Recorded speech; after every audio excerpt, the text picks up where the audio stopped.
संगत जी, मैं आपको एक बहुत आम सत्संग सुनाने वाला हूं। ऐसी कहानी जो शायद आपके घर में भी चल रही होगी, आपके पड़ोस में भी, आपके रिश्तेदारों के घर में भी। ये कहानी किसी बहुत बड़ी दुर्घटना की नहीं है, न ही किसी असाधारण घटना की है। ये तो सिर्फ एक सामान्य घर की है, जहां एक औरत रोज खाना बनाती है, बर्तन धोती है, बेटे बेटियों को पढ़ाती है और फिर भी एकदम अकेली रह जाती है। संगत जी, अगर ये सुनने के बाद आपको अपने घर की कोई याद आ जाए, तो बस यही समझ लीजिए कि गुरु जी ने आपको ये सत्संग सुनाने के लिए बुलाया है। तो चलिए शुरू करते हैं दीक्षा की सत्संग जो आपके दिल को छू जाएगी। मेरा नाम दीक्षा है, मैं 50 साल की हूं और मैं गाजियाबाद के एक छोटे से इलाके में रहती हूं। खिलौना बाजार, आप जानते हैं ना, ये जगह। हर दिन मेरी जिंदगी कमोबेश एक जैसी होती है। सुबह 5 बजे उठती हूं, चाय बनाती हूं, पति को दे देती हूं, पर वो मोबाइल में लगे होते हैं। चाय उन्हें आधी गर्म ही मिलती है क्योंकि मैं देर से गर्म करती हूं और वो जल्दी निकल जाते हैं।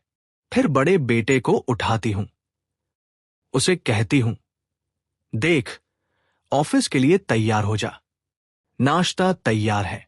वो कहता है, मम्मी, नाश्ता मेज पर रख दे, मैं तो जल्दी निकलना है, और मैं रख देती हूं। अकेली बैठकर 2 रोटी और सब्जी देखती हूं कि वो ठंडी हो रही है। फिर छोटे को स्कूल के लिए तैयार करती हूं, उसका बैग पैक करती हूं, टिफिन बनाती हूं और फिर ऑटो में बैठा देती हूं। सब कुछ एक रूटीन है, जैसे एक मशीन। दिन भर अकेली, फिर घर में अकेली रह जाती हूं। सब्जियां काटती हूं, बर्तन धोती हूं, कपड़े धोती हूं, घर की सफाई करती हूं, दोपहर को खाना बनाती हूं, बेटे के लिए, पति के लिए। पर हर दिन एक ही सवाल रहता है, आज क्या बनाऊं? क्योंकि हर दिन किसी न किसी को कुछ न कुछ शिकायत होती है। पति को कहते हैं, ये खट्टा है, ये नमकीन है, कल वाला खाना ज्यादा अच्छा था। बेटा कहता है, मम्मी, ये तो हमेशा बनाती हो, कभी कोई नया तो बना। पर मैं क्या नया बनाऊं? मेरे पास पैसे हैं ही कितने, जो मिलता है उससे ही काम चलाती हूं। दोपहर में एक बार डबल रोटी खा लेती हूं, कभी कभी तो खाना भी भूल जाती हूं। शाम को दोबारा बर्तन, फिर कपड़े, फिर घर की सफाई और फिर से खाना बनाना, क्योंकि रात को सबको खाना चाहिए। जब सब आते हैं तब शोर। शाम को जब पति आते हैं तो सीधा सोफे पर बैठ जाते हैं, टीवी खोल देते हैं और कहते हैं, कुछ गर्म खाने को है?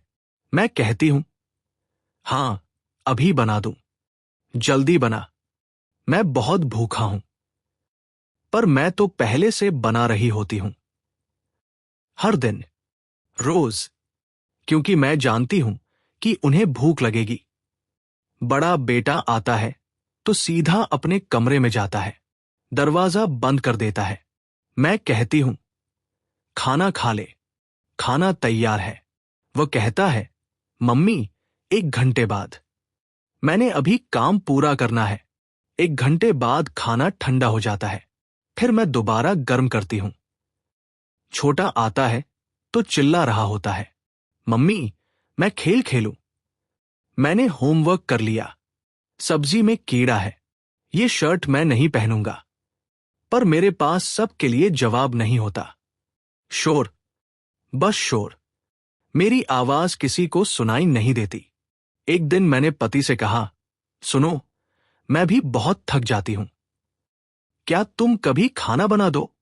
उन्होंने कहा, दीक्षा, मैं तो ऑफिस में पूरे दिन काम करता हूं, आराम भी करने दो, तुम तो घर ही हो, बस खाना बना दे। मैं चुप रह गई। दूसरी बार मैंने बेटे से कहा, बेटा, तुम भी कभी घर के काम में हाथ बंटा दो, मैं अकेली तो नहीं कर सकती। उसने कहा, मम्मी, मैं तो पढ़ाई करता हूं, मेरे पास समय ही नहीं है। पर बेटा, मैं भी तो पढ़ाई के बारे में सोचती हूं। अगर तुम अच्छे नंबर न लाओ तो मुझे ही सबसे सुनना पड़ता है। मम्मी, तुम इतना मत सोच। बस खाना बना, बाकी मैं देख लूंगा। और मैं खाना बना देती हूं, क्योंकि मेरे पास और क्या करना है। एक दिन की बात, एक दिन मैंने सोचा, अगर मैं खाना न बनाऊं तो क्या होगा। पर मैंने खाना न बनाया, सुबह की चाय भी नहीं बनाई, बस सो रही। सुबह पति चिल्लाते हैं, दीक्षा, दीक्षा, चाय कहाँ है? मुझे ऑफिस जाना है। मैंने कहा, मुझे तबीयत ठीक नहीं है। तबीयत ठीक नहीं है, पर चाय तो बना देना, बस 5 मिनट का काम है। और मैं उठकर चाय बना देती हूं, क्योंकि घर के लोग भूखे न रह जाएं। इससे मुझे ज्यादा अफसोस होगा। शाम को पति घर आते हैं। दिख जाता है कि पूरा घर बिखरा हुआ है, कुछ नहीं बनाया। तो वह कहते हैं, क्या हुआ? पूरे दिन क्या करती हो?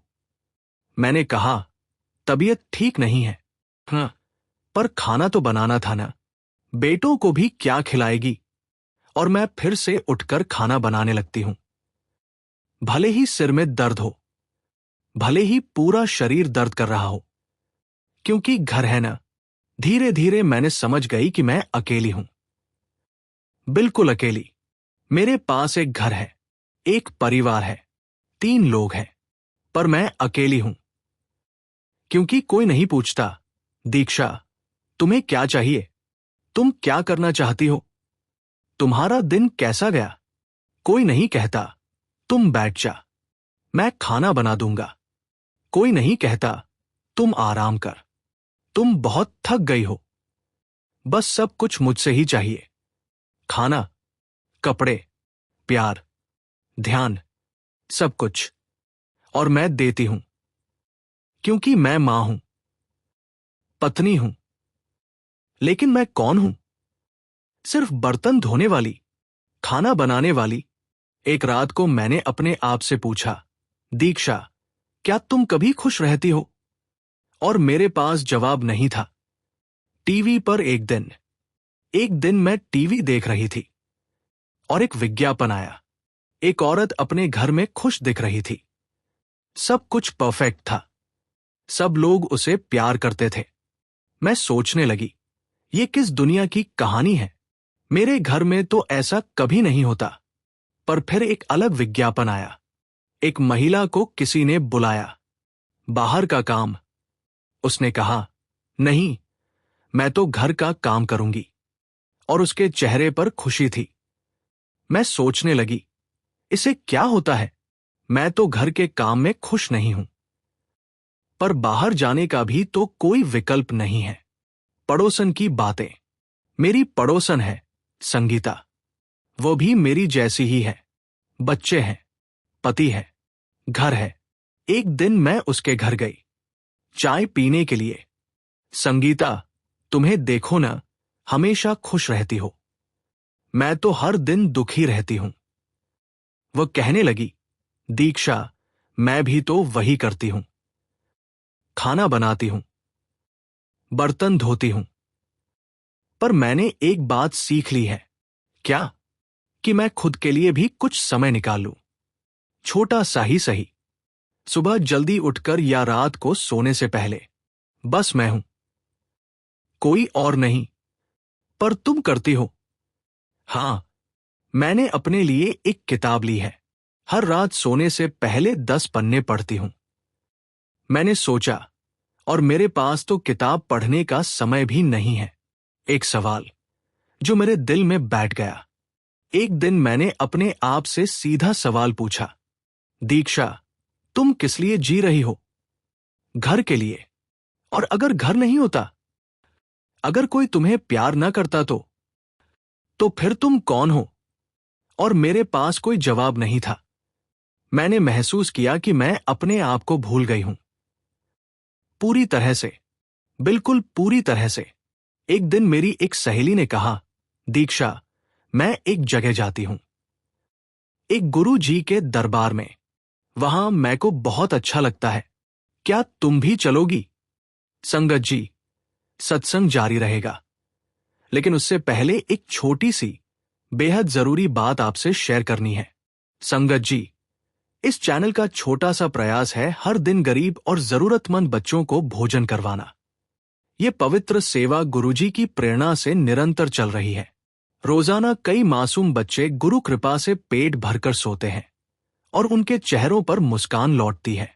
अगर आप भी इस पुण्य सेवा का हिस्सा बनना चाहते हैं तो श्रद्धा अनुसार सेवा राशि देकर इन बच्चों की मुस्कान में अपना योगदान जोड़ सकते हैं। गुरुजी कहते हैं, सेवा वो पुल है जो मनुष्य को परमात्मा तक पहुंचाता है। शास्त्रों में भी कहा गया है कि सेवा एक ऐसी ढाल है जो आने वाले अनजाने संकटों से व्यक्ति की रक्षा करती है। सच्चे हृदय से की गई सेवा गुरु और भगवान दोनों को प्रिय होती है। कई बार सेवा किसी विशेष कर्म को सफल करने का माध्यम बनती है। गुरु कृपा से जीवन की दिशा ही बदल जाती है। जब स्क्रीन पर क्यूआर कोड दिखाई दे तो इन आसान स्टेप्स को फॉलो करें। जैसे ही क्यूआर कोड दिखे, उसका स्क्रीनशॉट ले लीजिए। अपने मोबाइल की गैलरी में जाकर उस फोटो को खोलिए। अपने किसी भी यूपीआई ऐप पर, फोन पे, पेटीएम आदि में स्कैन फ्रॉम गैलरी का विकल्प खोलिए। उस इमेज को सेलेक्ट करके सेवा राशि जोड़े। आपसे निवेदन है कि 101 रुपए, 501 रुपए या 1001 रुपए की श्रद्धा अनुसार सेवा राशि देकर इस पवित्र कार्य में सहभागी बन सकते हैं। धन से की गई सेवा किसी जरूरतमंद का पेट भरती है, लेकिन भाव से की गई सेवा सीधे ईश्वर के हृदय तक पहुंचती है। गुरुजी कहते हैं, जहां सेवा है वहीं मेरा वास है। हर थाली में प्रेम हो, हर सेवा में आशीर्वाद हो और हर हृदय में शुक्राना गुरुजी की भावना हो। जय गुरुजी। संगत जी, संगत जी, आइए अब इस सत्संग को आगे बढ़ाते हैं। मैंने कहा, गुरुजी, मेरे पास तो समय नहीं है, बस रविवार को, बस 2 घंटे, और मैं चल गई, क्योंकि मुझे भी कोई आशा दिख रही थी। गुरु जी के दरबार में पहली बार जब मैं वहां पहुंची तो सब घर जैसा था। घर जैसा माहौल, घर जैसे लोग, सबके चेहरे पर एक ही बात थी, शांति। और गुरु जी की तस्वीर देखकर मुझे पहली बार लगा, कोई तो है जो समझता है। सत्संग शुरू हुआ। एक संगत ने कहा, गुरु जी की कृपा से मैंने अपने बेटे को पीकेडी से बचाया। पर असली बात यह है कि गुरु जी ने मुझे मेरे आप से मिलवाया। एक और कहने लगी, मैं अपने घर के काम को लेकर बहुत गुस्सा रहती थी, पर गुरु जी ने सिखाया कि हर काम में ईश्वर है, तो अब मैं खाना बनाते हुए प्रार्थना करती हूं। एक बुजुर्ग संगत ने कहा, मेरी पत्नी बहुत दुखी रहती थी, घर के काम से, अपनी जिंदगी से, पर गुरु जी के दरबार आने के बाद सब बदल गया। अब वो खुश है। मैं सुन रही थी और मेरी आंखें भरने लगी। मेरा सवाल, सत्संग के बाद मैंने अपना हाथ उठाया। पहली बार, गुरु जी, मैं बहुत समय से एक सवाल पूछना चाहती थी। मैं घर के काम करती हूं, खाना बनाती हूं, बर्तन धोती हूं, पर किसी को मेरी कोई चिंता नहीं। मैं अकेली हूं, बिल्कुल अकेली। क्या मेरी जिंदगी में खुशी आ सकती है? वह बुजुर्ग जो सत्संग चला रहे थे, वह मुस्कुराए। बेटा, तुम अकेली नहीं हो, गुरु जी हमेशा साथ है। पर तुम्हें एक बात समझनी होगी। क्या?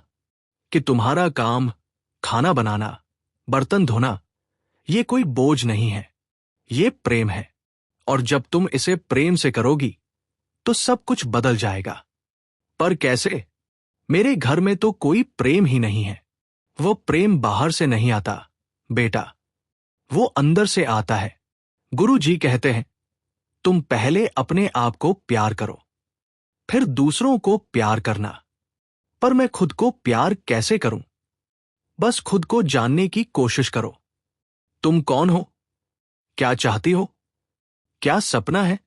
खाना बनाने से पहले, बर्तन धोने से पहले तुम कौन हो? और मैं रो पड़ी, बहुत जोर से। घर जाकर मैंने एक काम किया, एक बहुत आसान काम। मैंने अपने लिए एक डायरी खरीदी, 35 रुपए की।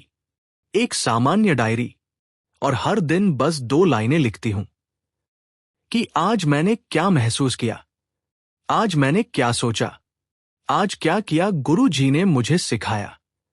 पहले मैं खाना बनाते हुए बस अपनी परेशानियों के बारे में सोचती थी कि बर्तन गंदे हैं, कि बेटे की पढ़ाई ठीक नहीं है, कि पति को खाना पसंद नहीं आएगा। अब मैं खाना बनाते हुए प्रार्थना करती हूं, गुरु जी, इस खाना में मेरा प्रेम भर दे, जो भी खाए वो खुश हो। और जानो क्या, खाना वाही होता है पर उसका स्वाद बदल जाता है। कोई कहता है, मम्मी आज खाना क्या अच्छा बना है, पर मैंने तो कुछ अलग नहीं किया, बस प्रेम जोड़ा। अब मैं हर सुबह जल्दी उठती हूं, सबके उठने से पहले, और बस बैठ जाती हूं, चाय की चुस्की लेती हूं और गुरु जी के दरबार को याद करती हूं। 15 मिनट, बस 15 मिनट, पर उन 15 मिनट में मैं दीक्षा को ढूंढ लेती हूं, अपने आप को। 2 महीने बाद एक दिन पति ने कहा, दीक्षा तुम बदल गई हो। क्या बात है? कोई बात नहीं, बस मैंने अपने आप को ढूंढ लिया है। क्या मतलब है? मतलब मैं सिर्फ घर की नहीं हूं, मैं भी एक इंसान हूं, और अब मैं अपने आप को भी प्यार करती हूं। पति चुप रह गए। बेटे को भी बदलाव दिखा। उसने कहा, मम्मी तुम खुश हो गई हो, तुम्हें पहले कभी ऐसा नहीं देखा। और छोटा छोटा तो बस यही देखता था कि मां अब पहले की तरह चिड़चिड़ी नहीं है। लेकिन सबसे बड़ी बात यह है कि मैं अब दिन भर खाना बनाते हुए भी खुश रहती हूं। गुरु जी ने मुझे सिखाया, तुम्हारे काम में कोई बुराई नहीं है, सिर्फ इरादा मायने रखता है। अगर तुम प्रेम से काम करोगी तो हर काम में प्रभु नजर आता है। खुद को भूलना बहुत आसान है, पर खुद को खोजना मुश्किल है, पर असंभव नहीं। घर में अगर प्रेम नहीं है तो पहले तुम खुद को प्रेम करो, बाकी सब अपने आप आ जाएगा। आज मैं अभी भी वही काम करती हूं, खाना बनाती हूं, बर्तन धोती हूं, पर अब मैं खुद हूं, पूरी तरह से। मेरे पास अपने सपने हैं, अपने सवाल हैं, अपना अस्तित्व है। और जब गुरु जी के दरबार जाती हूं तो वो बुजुर्ग मुझसे पूछते हैं, कैसी हो दीक्षा? ठीक हूं, खुश हूं। और घर घर अभी भी वही है, पर मैं बदल गई हूं। और जब मैं बदल गई हूं तो घर भी बदलने लगा है। संदेश, अगर ये सुन रही हो, अगर आप भी एक घर में रहती हैं, अगर आप भी हर दिन खाना बनाती हैं, अगर आप भी अकेली महसूस करती हैं, तो याद रखिए, तुम अकेली नहीं हो। गुरु जी साथ हैं। और सबसे पहले अपने आप को प्रेम करो, बाकी सब तो अपने आप आ जाएगा। अब मैं रोज गुरु जी के दरबार जाती हूं, हर रविवार। और हर बार जब मैं वहां जाती हूं तो कोई न कोई संगत ऐसी ही बात कहती है कि मैं अकेली हूं, कि मेरी कोई सुनता नहीं है। और मैं उन्हें गले लगा लेती हूं और कहती हूं, तुम अकेली नहीं हो, ये सब ठीक हो जाएगा। क्योंकि गुरु जी ने मुझे सिखाया, दीक्षा, प्रेम ही एकमात्र भाषा है जो सबको समझाती है। और अब मैं जानती हूं मैं कौन हूं। मैं एक मां हूं, एक पत्नी हूं, पर सबसे पहले मैं दीक्षा हूं, एक पूरा इंसान। शुक्राना गुरु जी का। जय गुरु जी। संगत जी, जीवन में कई बार हम अपने प्रियजनों को खो देते हैं, न कि मृत्यु से, बल्कि दूरी, गलतफहमी और अनकहे शब्दों से। ऐसी ही एक दुर्घटना मेरे जीवन में भी हुई, जिसने मुझे गुरुजी की ओर पूरी तरह मोड़ दिया। संगत जी, मेरे और मेरे पिता के बीच एक पुरानी खटास थी। बचपन में उन्हें अक्सर तनाव रहता था और कई बार उनका गुस्सा मुझ पर उतर जाता था। बड़ा होकर जब मैं अपनी जिंदगी में व्यस्त हो गया तो पिता से दूरी और बढ़ गई।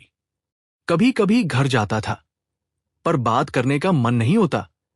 ऐसा लगता था कि जो टूटा है वो कभी जुड़ेगा नहीं। पिता भी शायद यही सोचते थे। घर में एक ठंडी चुप्पी रहती थी, जिसमें प्रेम तो था पर अभिव्यक्ति नहीं। एक दिन संगत जी, अचानक पिता को स्ट्रोक आ गया। ऑपरेशन थिएटर में बिस्तर पर लेटे उन्हें देखकर मेरा दिल तोड़ गया। लगा कि शायद अब बात करने का मौका कभी नहीं आएगा। बस एक ही सवाल था मन में, क्या मैं उन्हें कभी बता पाऊंगा कि मैं उन्हें कितना प्यार करता हूं? ऐसे ही असहाय और टूटे मन से मैं घर के पिछले कोने में बैठ गया, जहां घर का छोटा मंदिर था। उसी रात संगत जी, मैंने गुरुजी के स्वरूप के आगे अपना सारा दर्द रख दिया। बोला, गुरुजी, अगर मेरे पिता के लिए कोई आशीर्वाद बाकी है तो कृपा उन्हें स्वस्थ कर दो। मैं उन्हें सब कुछ बताना चाहता हूं। उस रात की प्रार्थना से मेरे अंदर एक नई ताकत आई। पिता धीरे धीरे ठीक होने लगे। जब वो कुछ हल्का फुल्का कर सकने लगे, तब एक शाम मैंने उनके पास जाकर सब कुछ खोलकर कह दिया। आंसुओं के साथ कहा, पापा, मैं जानता हूं कि मैंने आपसे दूरी बना ली, पर आप हमेशा मेरे दिल में रहे हैं। आप क्षमा कर दीजिए। पिता की आंखों से भी आंसू बहने लगे। उन्होंने कहा, मेरा बेटा, तू ही मेरी सब खुशी है। उसी दिन अंतराल के वर्षों का अंधकार दूर हो गया। संगत जी, पिता के ठीक होने के बाद घर का पूरा माहौल बदल गया। अब जब भी घर जाता हूं, पिता से घंटों बातें करते हैं। हंसी आती है, कभी कभी पुरानी गलतियों पर खुद पर हंसी भी आती है। और सबसे खास बात यह है कि अब पिता भी गुरुजी के स्वरूप को नियमित रूप से प्रणाम करते हैं। कहते हैं, गुरुजी ने मुझे दूसरा जीवन दिया और मेरे बेटे को फिर से पाया। संगत जी, यही घटना मेरे लिए एक बड़ी सीख थी। समझ आ गया कि गुरुजी सिर्फ देवता नहीं, बल्कि एक ऐसी शक्ति है जो रिश्तों को सुधारती है, दिलों को पिघलाती है और आंसुओं में प्रेम भर देती है। जब आप पूरी ईमानदारी से उनके सामने अपने दिल को खोलते हो, तो वो तुरंत हाथ आगे बढ़ा देते हैं। अब मेरे घर का हर सदस्य गुरुजी को याद करता है। भाई ने भी अनुभव किया कि अपने करियर में जब कोई निर्णय लेना मुश्किल हो जाता है, तो गुरुजी के स्वरूप के आगे बैठने से सही रास्ता दिख जाता है। मेरी पत्नी कहती है कि जब भी किसी को परेशानी में देखती है, तो गुरुजी का नाम लेकर अरदास करती है, और कई बार बस इसी से हल हो जाता है। संगत जी, गुरुजी की सबसे बड़ी कृपा यह है कि वो हर रिश्ते को ठीक करते हैं, चाहे वह माता पिता का हो, भाई बहन का हो या पति पत्नी का। जब हम अपनी गर्वों को, अपनी जिद्दों को गुरुजी के स्वरूप के आगे रख देते हैं, तब वो उन्हें प्रेम में बदल देते हैं। मेरे एक सहयोगी को भी अपनी बहू के साथ समस्या थी। साल भर से चुप्पी चल रही थी घर में। मैंने उसे सुझाव दिया कि गुरुजी के आगे बैठकर अपना दिल खोल दे। कुछ सप्ताह बाद उसने बताया कि सब कुछ सामान्य हो गया है। अब घर में पहले जैसी हंसी वापस आ गई है।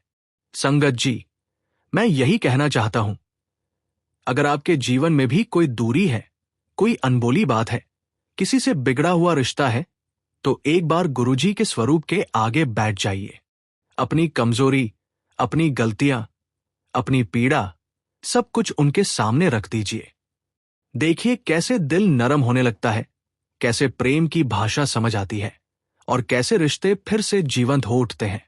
संगत जी, अगर आपने भी किसी रिश्ते को गुरुजी की कृपा से सुधारा हो या किसी खटास को प्रेम में बदलता देखा हो, तो कृपया नीचे कमेंट में अपना अनुभव साझा करें। आपकी कहानी किसी को यह साहस दे सकती है कि वह अपने प्रियजन से मिल जाए, अपनी गलती स्वीकार कर ले और प्रेम को फिर से जीवित कर ले। याद रखिए संगत जी, गुरुजी की भाषा सिर्फ प्रार्थना नहीं, बल्कि प्रेम है।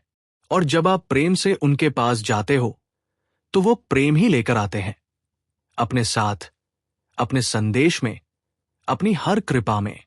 आज ही किसी को अपने दिल से गले लगा लीजिए, किसी को माफ कर दीजिए, किसी से अपनी खामोशी तोड़ दीजिए। गुरुजी ही सब रिश्तों के मध्य खड़े हैं, बस हमें उनका नाम लेना है। जय गुरुजी, लख लख शुक्राना। संगत जी। संगत जी, गुरुजी की कृपा से हर रोज कितने ही लोगों के जीवन में भोजन, प्रेम और शांति का प्रसाद पहुंच रहा है। गुरुजी का आशीर्वाद हमेशा यही रहा। भूखे को अन्न देना सबसे बड़ी सेवा है। आज हम सब गुरु परिवार मिलकर उसी आशीर्वाद को आगे बढ़ा रहे हैं। लंगर सेवा के माध्यम से हर दिन कई जरूरतमंद, मजदूर भाई बहन और छोटे छोटे बच्चे भूखे सो जाते हैं। लेकिन संगत जी, जब आप जैसे भक्त प्रेम से सेवा करते हैं तो गुरुजी के कृपाहाथ से हर पेट भरता है और हर आत्मा तृप्त होती है। इस पावन अवसर पर आइए, हम सब गुरु परिवार एक साथ आए और लंगर सेवा में भाग लें। हर थाली जो परोसी जाएगी उसमें गुरुजी का प्रेम होगा, उनकी कृपा होगी। सेवा करने का सरल तरीका, कृपया स्क्रीन पर दिख रहे QR कोड का स्क्रीनशॉट ले लीजिए।